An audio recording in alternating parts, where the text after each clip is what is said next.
Parent Red Alert. We are continuing our coverage on this dangerous takeover trend where hundreds of young adults close down streets to perform reckless car stunts. People go to these street takeovers for the adrenaline. Absolutely, that's the whole point. The man who killed your brother may only serve 2.5 years in prison. Yes, sir, that's correct. Where is the parent for every one of these kids?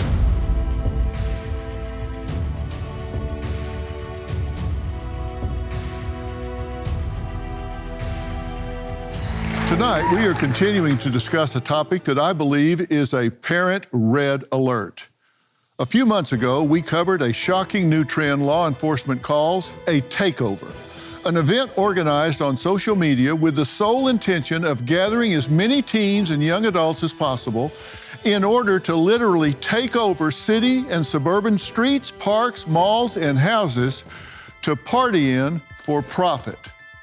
Now, often these events result in businesses ransacked and neighborhoods destroyed from chaotic behavior and violence that ensues, many times leading to arrest and death. Takeover parties is what we've taken to calling this phenomenon. Get a group of young people getting organized, showing up at a place that they're not supposed to be, taking over an abandoned building, a warehouse, or a residence in some instances, waving guns around. That's a recipe for disaster. What we have seen is that young people are dying at these parties. Well, over the course of this past week, my team has been working to gather intel online in order to track alleged takeover party host in Bexar County, Texas. And once the address was revealed, we immediately provided it to Bexar County Sheriff's Office. That night, they allowed our cameras to follow them to that location, and sure enough, there were teens, drugs, alcohol, and guns. Get on the ground! We got a dog! Stay your Turn off your car. Turn it off. It's your hand! Keep your hands away from your body! On the ground! the floor now! On the floor now! Fall out feet first. Fall out feet first. Keep coming. Keep coming. Keep coming. Good. I got you. All the way down. All the way down now. The house doesn't smell like marijuana. You understand that, right? You got a bar on you? Anybody else inside the house? It looks like it's semi-automatic. These are the weapons that are claiming the lives of innocent kids on the street. Same weapon that's being used in school shootings across the nation. We got the host. Come to the back when we find discarded marijuana, we find alcohol and beer, and then come to find a rifle. You introduce that, and that's a recipe for disaster. Melina knows firsthand how unsafe a takeover can be. Her teenage boyfriend, Landon, was shot and killed. On August 3rd, we decided to go to a party. When we went to the final house, it was just packed, and it ended up being a lot of people just waving guns in the air. Me and Landon had walked outside, and that's when we heard the first gunshot. I just remember running, and when I got to my car, I realized that he wasn't with me, so I ran back into the house. There was people standing around a person on the ground. I realized it was Landon when I saw his shirt. I ran up to him, and I just started screaming for people to help him. These parties are very dangerous. I feel guilt from it because I know had I not wanted to go, he would still be here. My guest, Sasha, her son Landon's shooter is still on the loose. Landon was not into the party scene. The night of the party, he decided to go with his girlfriend, Melina, to make sure that she got home safely. We got the phone call that there was only one fatality, and immediately I knew that it was my son. My world fell apart. You're never thinking that you're gonna bury your children. It doesn't matter how well-intended they are. Yeah. You put certain things together, it's just gonna spell disaster, right? Yes. You put drugs, alcohol, brains that aren't finished growing yet, Sure. and then you throw guns in the middle of it, and who knows what happens. Tonight, we are continuing our coverage on this dangerous takeover trend and specifically focusing on street takeovers, where hundreds of young adults close down streets to perform reckless car stunts.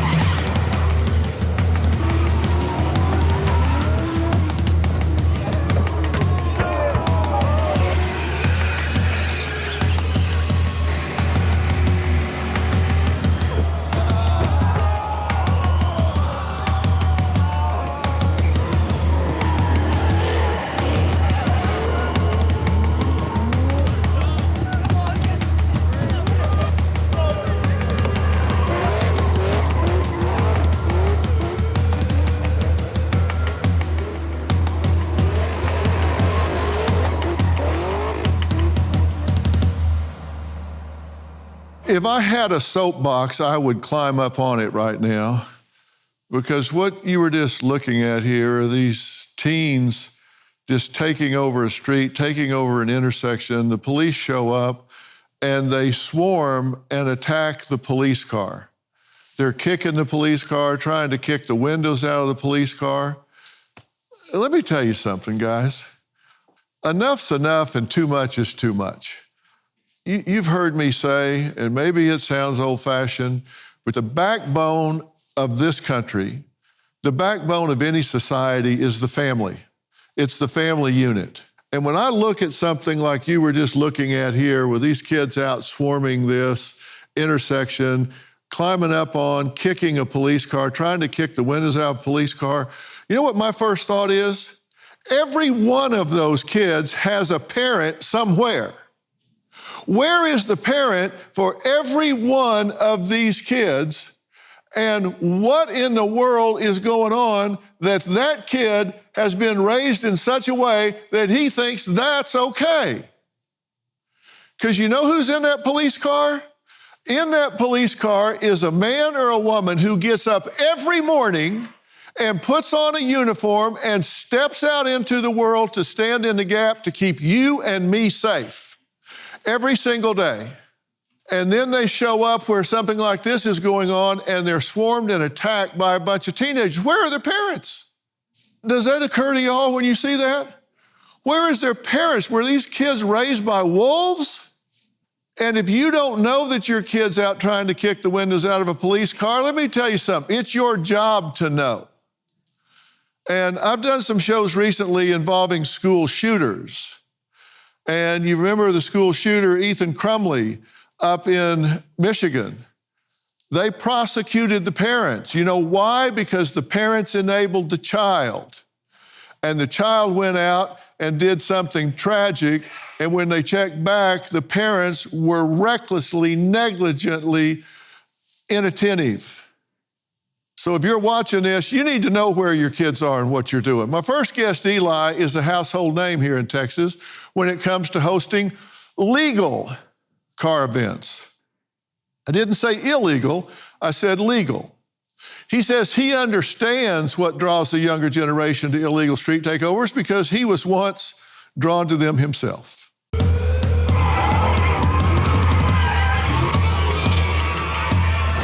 I'm a lifelong car enthusiast. As a young kid, uninformed, I went to a lot of illegal car meets and witnessed a bunch of crazy things. The first actual takeover I've been to, I saw 3 or 4 people get hit by cars. I have seen cars doing crazy burnouts, hitting light posts. I've seen a mob of the takeover guys throw fireworks in cop cars. I've seen them smash civilian cars. I've seen them light a ring of fire, stand in the middle while cars are doing donuts around them. I've seen shootings. People like takeovers because of the adrenaline rush.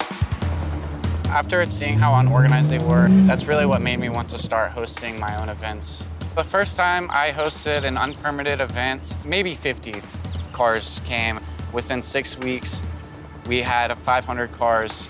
As those got bigger, we started hosting actual meets at real venues with police and permits. We also host at churches to do charity drives. We do an annual food drive. We host giveaways. We host competitions. My events definitely have the potential to go out of control, but I make sure every event I have at least 20 to 30 staff members. I have off-duty police officers there, and I also have the venue's provided staff security on hand as well. So if any reckless behavior happens at my event, they'll kick them out. My biggest focus right now is saving the car scene. Takeovers are super dangerous. They risk everybody's lives. I just want to provide a safe and fun event where these dangers don't happen. Money lessons can be hard-earned, especially when it comes to making the most of finances.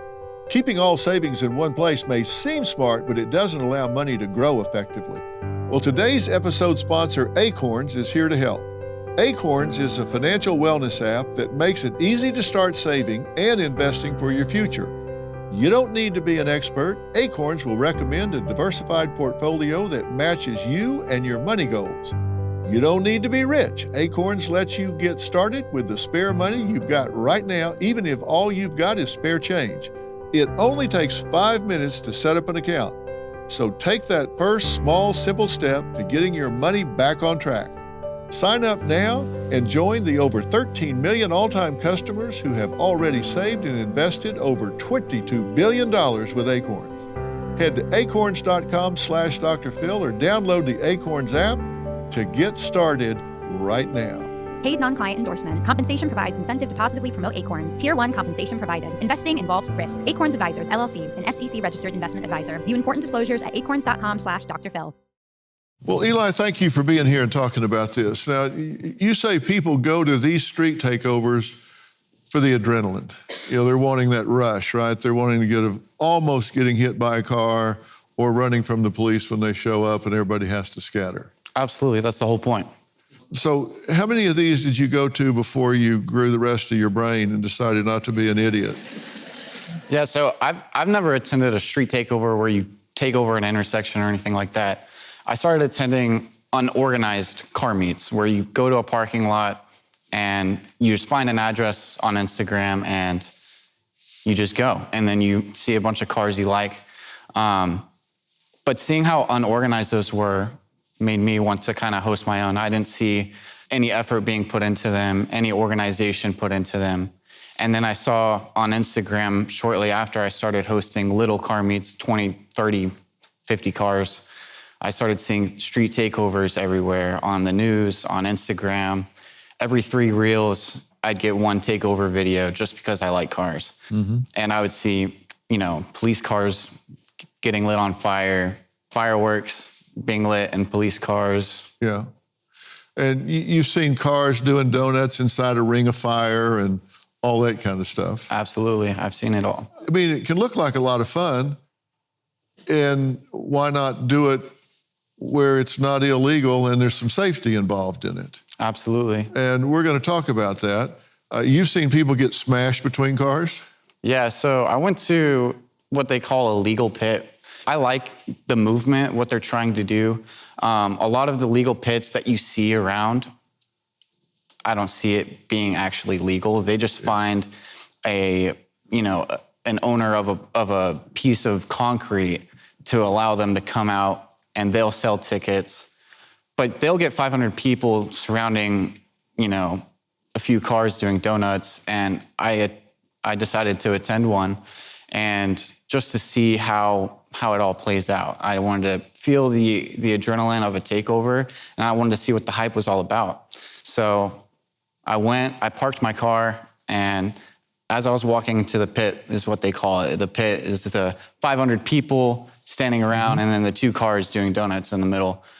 As I was walking to the pit, I see a guy holding his girlfriend and her legs hanging by her knee. I see a bunch of blood. I was like, well, that's not a great first impression. And I walked into the pit, and after that, I saw a few more people get smashed in between shipping containers and stuff like that. Oh, jeez. Next, an alleged street takeover that left a young man dead and his fiancée clinging for her life after a reckless driver hit them both as they crossed the street walking friends home from a dinner party.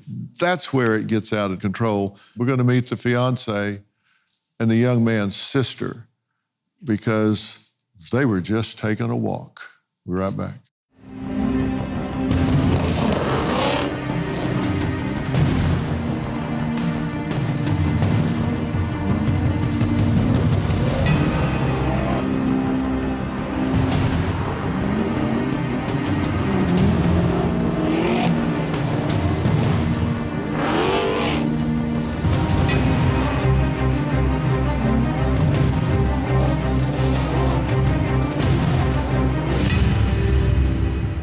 Cindy and Maria know firsthand just how dangerous a street takeover can be.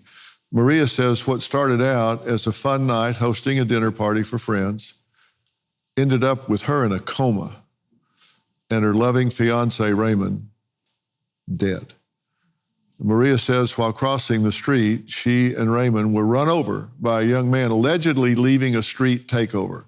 Now Maria is left to pick up the pieces while Raymond's sister, Cindy, fights for safer streets in honor of her late brother. When I woke up, the doctor came running to me. She told me not to get out of bed because I had been in a car accident. I get a call from my sister telling me my brother died. The vehicle was going so fast that at impact, it tore one of Raymond's legs off. He was pinned under the vehicle. The scene was so gruesome. Maria was resuscitated at the scene. She was in a coma for 3 weeks. I sustained a dislocated jaw, a broken skull. 3 of my fingers were broken. I have a laceration on my left thigh and fractures on my ribs. The driver of the vehicle was 21 years old. He was leaving a takeover. It boils my blood. This movement just keeps getting bigger and no one's really doing anything about it. She went from being a healthy 27-year-old ready to get married, and someone's reckless act just came and took everything from them. Takeovers are dumb. They're still doing takeovers right there on our street. They're driving at a very, very high speed. I see it. Well, thank you both for being here. Sorry for the occasion, of course. Cindy, you say the man who killed your brother may only serve 2.5 years in prison, is that correct? Yes, sir, that's correct. He's scheduled to be released from prison for good behavior next summer. And how do you feel about that? I feel disappointed. I feel angry. And I feel like my whole family was robbed of our whole future. My little brother was the center of our world.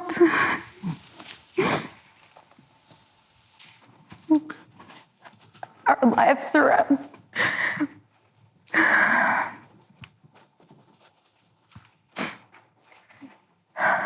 You know, I had strong words about this at the top of the show when I said, what's an adrenaline rush worth? You guys are just walking, right? Yes. Just walking some friends home. And you've got to ask yourself every day, Why? what do you ask yourself? Why? That's what I ask myself every day, just why? And how do you answer that question? I don't have an answer. Because it doesn't make sense. You're trying to make sense out of nonsense, and you can't do that because it is nonsense. Off they go, boom, you're hit. How long were you in a coma? I don't know. She was hospitalized for about a month. She was in a coma for about 3 weeks. And then you wake up and find out that he's gone. And you see kids recording the crash scene and laughing about it and all. What do you say to yourself about that? That's what I'm saying to everybody. Have we lost our minds here? Are we out of control? Just brings me complete anger, complete sadness to see that someone that has no motivation in life, no aspiration, no guidance, no mentorship comes and takes something from someone that has goals in life, someone that has worked so hard to become an educated person. My brother was a civil engineer for the city. Maria was a teacher and educator for the district. And here you go, 2 successful young people crossing a residential street and a vehicle driving recklessly, fleeing one of these takeovers, heading to another location, strikes them. And the crowd behind them think it's funny to record someone in that manner and post them online for monetization, for likes, for views, without taking into consideration the family and who is going to be seeing that. Yeah, because for them, it's over that day. You know, they record it, put it up for clicks. They're not there through all the rehab.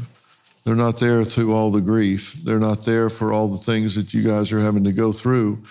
And when I say I want you to talk to your kids, talk to your grandkids, they need to see things like this. They need to understand that there is a consequence to what you do when you go out recklessly. That car weighs, 4,000 pounds. It gets out of control fast. You get out of control of it fast. You guys plan to have a family, right? Yes. We actually planned to get married that year. And actually, last year, we were already planning our wedding at our home, our recently purchased home. Yeah. And all that's gone. This kid took all of our hopes, our dreams. My sisters and I were planning to be bridesmaids. We were all in group chats talking with Raymond. And he would always picture how beautiful we would all look as his bridesmaids. He was the center of our world. He was a man of the family. And he's no longer here to guide us. He was paving the way for all of us. He was a first-generation American, first to graduate from college, first to get engaged, first to buy a home. He was living life by the book, doing things. He accomplished so many things at such a young age. He was only 27 years old when he was killed.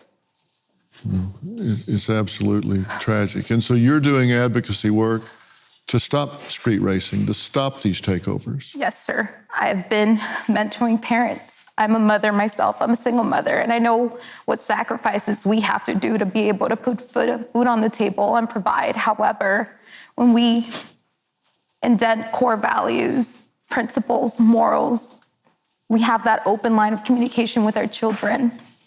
We can expect them to behave the way they're expected to behave, even when we're not physically there. Of course. That's why I say, even though it's not safe, it's safer. It's better when you get this off the street. All right, we're going to take a break. When we come back, joining us is Bexar County Sheriff Javier Salazar. I want him to weigh in on the difference between doing these things legally, where there are some safety precautions and boundaries and barriers, and doing them illegally. We'll talk about that and more of this when we come back. $36 trillion. That is the U.S. debt, and it gets deeper and deeper by the day. Our debt has never been higher, nor have the stakes. The government is looking to slash the federal budget by $2 trillion, and no one knows what that will mean for your job, savings, and future. I've seen a lot in my time, and there's one thing I know for sure. You need to prepare before it's too late. I trust Preserve Gold to help protect my wealth, and I strongly urge you to do the same. They are the only precious metals firm I trust and recommend to my family, friends, and audience, and they have a special offer just for you. Text Dr. Phil to 50505 to get your free precious metals guide from Preserve Gold. With gold prices recently breaking records and analysts predicting this trend to continue throughout 2025, you cannot afford to wait. As a bonus, you can get up to $15,000 with a qualified purchase from Preserve Gold. So don't wait. Text Dr. Phil to 50505 today. We're back talking about teen takeovers, and teens can be taking over houses, they can be taking over intersections, they can be taking over parking lots or whatever. And here's the thing. Think about those words in a sentence. Teen takeover. Let me say it again. Teen takeover. Now, the problem with that is several. Your brain's not through growing until you're at least 25. Some research says not until you're really early 30s, particularly for guys. And the last part that grows is the neocortex, this part in the front. It's what makes us different than a lot of animals. And that's the part where you have foresight, the ability to predict the consequences of your actions. You know, it's the reason you don't give a 16-year-old kid a brand new Corvette, because they have no idea how fast that can turn into just a bunch of plastic scattered on the highway. They don't have the ability to foresee that. As adults, we're supposed to see around those corners for them until they get that ability. Now, Eli, who's with us tonight, hosts these kinds of car shows, these kind of car events in a legal way with actually police at the event. Because look, it's okay to do things with cars as long as you have safety considerations in place. Now, Sheriff Javier Salazar from Bexar County is with us.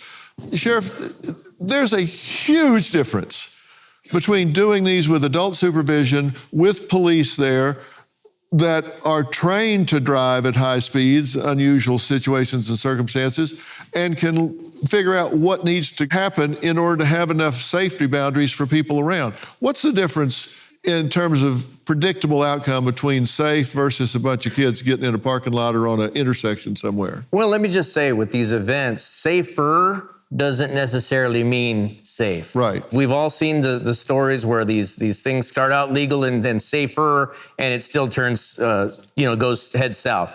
But with that being said, what we see in the street takeovers is just straight up lawlessness.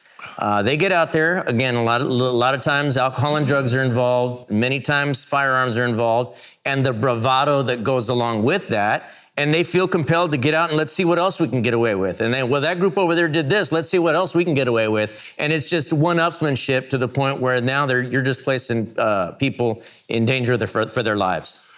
Yeah, and we've looked at this where we've seen, apparently there's a big thrill to spinning around because we see lots of donuts and lots of spinning, even tighter than a donut. And I've seen video after video with some girl hanging out the window until the car spins too much and hits a light pole, and then she's thrown out the window, all except her left leg, which got caught in the cruck of the car, and then people's lives are changed forever. That's the problem. Absolutely. And look, I've been in a spinning car before, and it wasn't any fun as far as I can remember. It was a patrol car, by the way. Yeah. But with that being said, these things go from just having fun, so it seems, to somebody losing their life just like that. Yeah. And that's just a perfect example of what we're looking at here, people getting thrown out the windows or somebody getting too close and, getting hit and boom. That's what you're trying to avoid, right? Absolutely. I promote it every day. Yeah. I promote that anti-takeover every day. Yeah. And the host of illegal takeovers want videos that are outrageous so they get a lot of clicks, right? Everybody scrambling to get away from the police, guns going off, everything happening in the world because that's the big adrenaline rush. Now, everybody gets a car and puts a loud muffler on it, says, we got to go get in this. This is fun. This is like scatter. But that's not fun for you guys. No, it's no fun for us. I mean, you're putting everybody in the public at risk when you're doing that sort of stuff. Not just the spectators, but the motoring public when you're doing a highway takeover. Not to mention all the first responders that are going code to get there to stop it from happening. Yeah, you guys even now have guidelines where you'll break off a high-speed chase rather than chase somebody in an unsafe way or into an area where there's going to be a lot of traffic and that sort of thing. Sure. I mean, at a certain point, when the pursuit tactics themselves become more dangerous than what started the pursuit, when it comes to that point, it's time to start thinking about cutting things off at that point, for sure. How many people show up at your events now that you promote? I mean, it ranges. We host events at Texas Motor Speedway. Those events will have anywhere from 3,000 to 5,000 people. Mm-hmm. And what happens at those events? So at those events, we do drifting on a track. So we have a road course there at TMS for drifting. So we have drift instructors there teaching, younger guys how to drift if they don't know how to drive their car. Drifting also allows you to know how to control your car, not even off the track, When your car is completely sideways at 80 miles an hour, you need to know how to correct that and come back to a straight line. So we do drifting there. We also do a burnout competition for those who like that. The crowd will vote for, whoever has the best burnout, and they'll win $2,000. Yeah. And then we'll also have drag racing. So that's racing from a stop in a straight line, 8th mile down, and whoever wins, wins. Bracket race all the way down to first place in different classes. You have police there? Yes. Okay. Yeah, so Fort Worth police patrol that, and that's provided by Texas Motor Speedway. Yeah. We also have around 40 to 50 staff members for that, and we also have private security on hand as well. Yeah. So people can just do burnout competitions. Yeah, so we have Those blocked are the off. kids whose parents buy their tires, Yeah. right? Yeah, I mean, it's not all kids, you know. Yeah, most of them are course. kids. Most of the kids are there watching, so they're watching how to do it the right way. And most of the people that are actually competing with their cars, they're showing the kids how to do it. And, you know, we're also teaching kids how to do it on a track and how to do it the correct way. But yeah, it's mostly guys that are pretty well established. They have a full-time job and they want to come out and escape for the weekend and burn their tires out and potentially win some money and get some social media presence. And that makes sense to you as long as it's at Texas Motor Speedway, right? It doesn't. It really doesn't. I'd say it's better. Give me a break. Come on. I mean, look, I've studied high performance driving, and even then, I still can lose control of my car and have a crash. I just, you know, some young kid, I get it, they're older kids, but still, it doesn't make it necessarily the safest thing going out there. But at least it's at the Motor Speedway where there's a lot of room. Granted, at least it's at the Motor Speedway, but still, I mean, those cars, once they get to flying around and losing control, it can easily fly into a crowd, fly into another car. You know, things can still go south. Yeah, that's why they have those fences with all the reinforcement at NASCAR. Sure.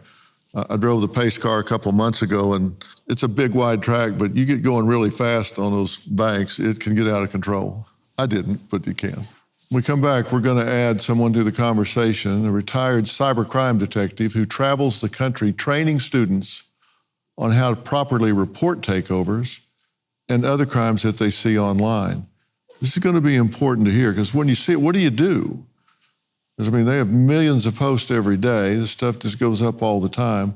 But what can you do if your kid does bring this to you? Your teen says, look, you know, this is where you told me not to do, but, you know, here's one, here's another, here's another.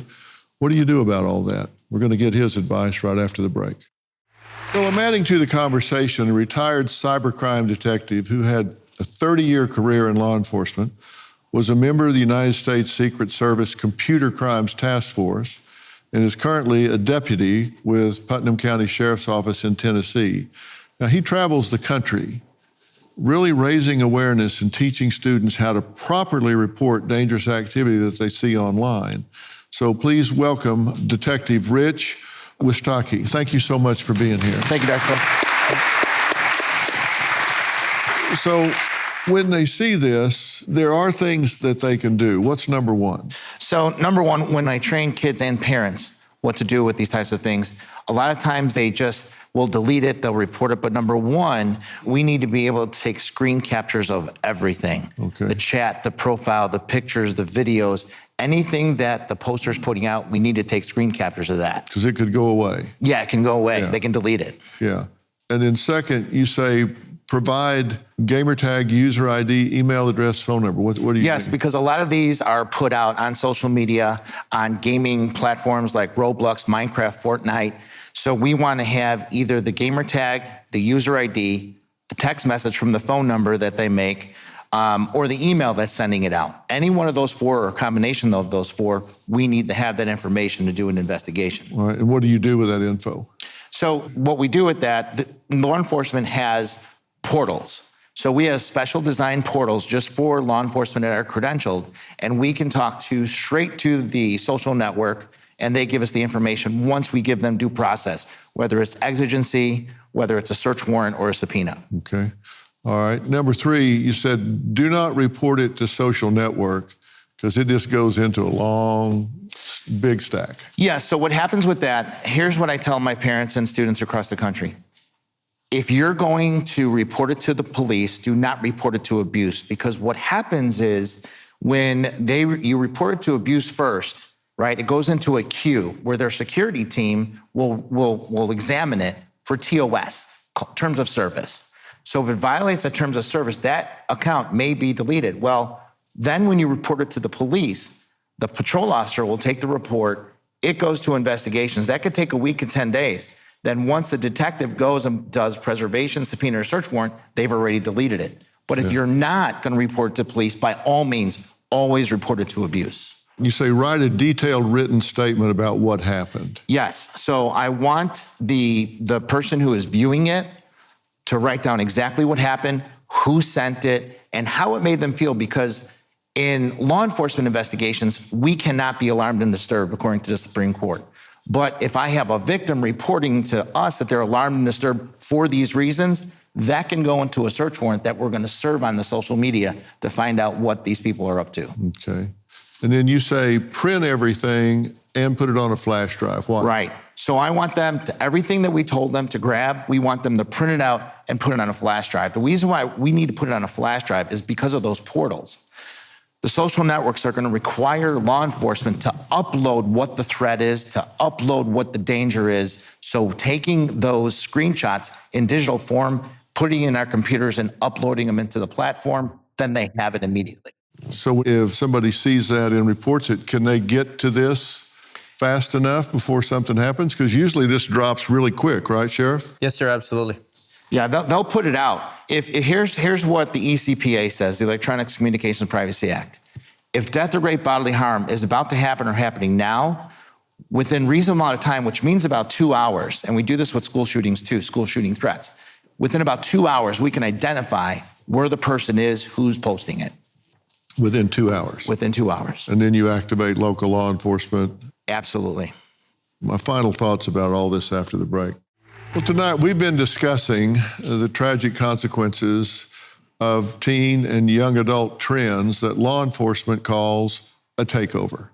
And I don't know if you've ever driven up on one or gotten close to one, but they are so brazen, they'll just hit an intersection and it'll be traffic jammed back so far in all four directions, not even law enforcement can get up there, right? It's just terrible. And you can't know where your child's going every night. Once they leave the house, they tell you A and they go do B, C, or D, but you can talk to them about what happens at some of these things ahead of time. You should have them hear the stories that we're talking about here. You know, Raymond is gone. That's undeniable. Everybody's left with the aftermath of that. You're still having to fight back from your injuries, right? Yes, I am every day. Every single day. Every day. And all for 10 seconds of an adrenaline rush from somebody. So, you know, your kids can't look away from some of this stuff if you make them look at it, if you make them aware. And they've got to have the strength of their convictions to say, no, look, just pull over and let me out. What you can do is help them develop foresight, where you say, all right, let's just play the what if game, all right? And you know, you can play the what if game till it makes you crazy, like what if we hadn't walked across that intersection at that time? But the what if game can also be constructive as long as you answer the question. What if I do go?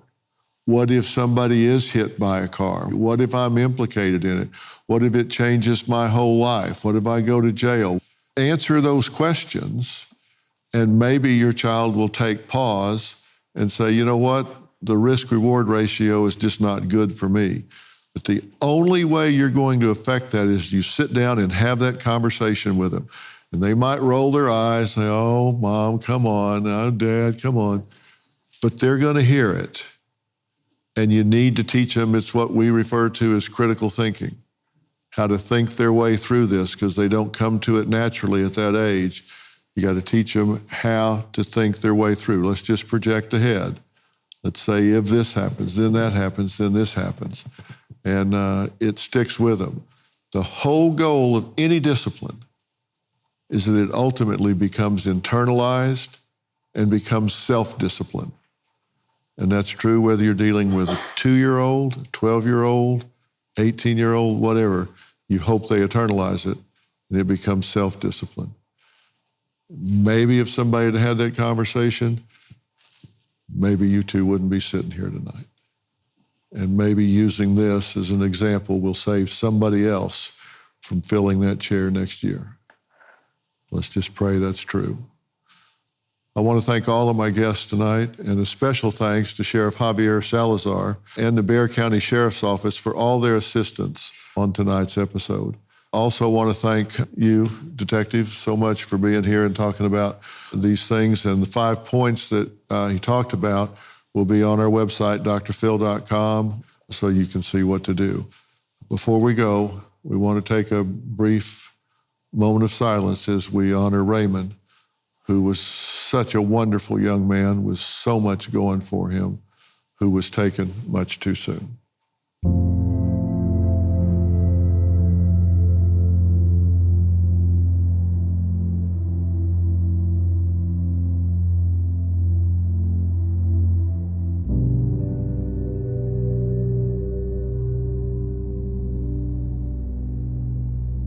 Thank you all for being here.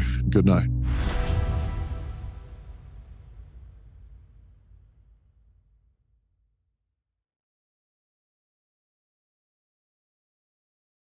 Marketing is hard.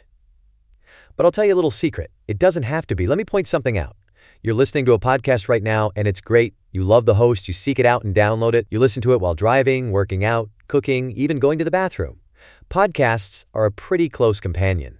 And this is a podcast ad. Did I get your attention? You can reach great listeners like yourself with podcast advertising from Libsyn Ads. Choose from hundreds of top podcasts offering host endorsements, or run a pre-produced ad like this one across thousands of shows to reach your target audience in their favorite podcasts with Libsyn Ads. Go to libsynads.com, that's Libsyn, ads.com today.